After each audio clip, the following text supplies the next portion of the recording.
إنما الدين النصيحة شأنها السلام علیکم ورحمۃ اللہ وبرکاتہ۔ محترم ناظرین کرام، اللہ تبارک و تعالیٰ نے ہمیں اور آپ کو اپنی عبادت کے لیے پیدا کیا ہے۔ فرمایا وَمَا خَلَقْتُ الْجِنَّ وَالْإِنسَ إِلَّا لِيَعْبُدُونِ، کہ میں نے جن اور انس کو محض اپنی عبادت کے لیے پیدا کیا ہے۔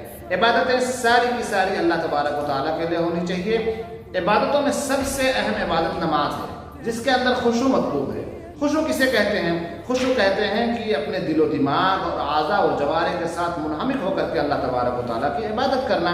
سورہ مومنون کے اندر اللہ تبارک و تعالیٰ نے ارشاد فرمایا قد افلح المؤمنون الذین هم فی صلاتهم خاشعون، کہ وہ مومنین کامیاب ہو گئے جو اپنی نمازوں کے اندر خشوع برتتے ہیں۔